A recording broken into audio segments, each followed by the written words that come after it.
অগ্রদূত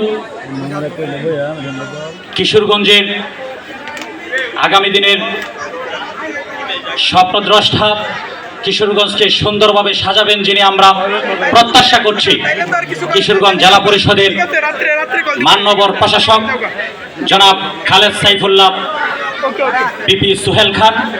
আজকে আমাদের মাঝে উপস্থিত আছেন জনাব মাহফুজুর রহমান, সহকারী অধ্যাপক গরুদয়াল সরকারি কলেজ। এছাড়া উপস্থিত আছেন জুলাইয়ে যারা তাজা রক্ত বিলিয়ে দিয়েছেন কিশোরগঞ্জের তরুণ ছাত্র যুব জনতা। আমরা যে লক্ষ্যে জুলাই গণ অভ্যুত্থান ঘটিয়েছি আপনারা সকলেই সেটা আপনাদের কাছে স্পষ্ট।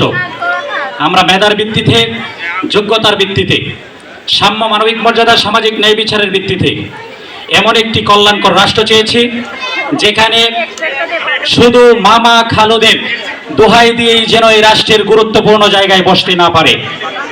আমরা লক্ষ্য করেছি এই জুলাই গণ অভ্যুত্থানে এই গরুদয়াল চত্বর থেকেই এই গরুদয়াল কলেজ বিশ্ববিদ্যালয়ের শিক্ষার্থীরাই সর্বোচ্চ ভূমিকা রেখেছেন, সর্বোচ্চ নিজেদের তাজা রক্ত বিলিয়ে দিয়ে ফ্যাসিস্ট স্বৈরাচারকে এই কিশোরগঞ্জের মাটি থেকে উৎখাত করেছেন।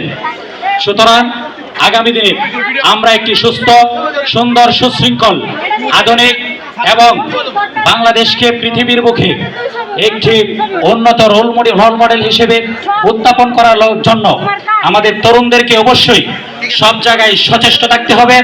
পাশাপাশি বিনোদনের মাধ্যমে, বিভিন্ন খেলাধুলা, সাংস্কৃতিক অনুষ্ঠানের মাধ্যমে তরুণ যুবাদেরকে উজ্জীবিত রাখতে হবে। ফ্যাসিস্ট স্বৈরাচার সরকারের বিরুদ্ধে যারা অতীতে স্বৈরাচার ছিলেন তাদের সকল কর্মকাণ্ডের বিরুদ্ধে আমাদের সজাগ থাকতে হবে।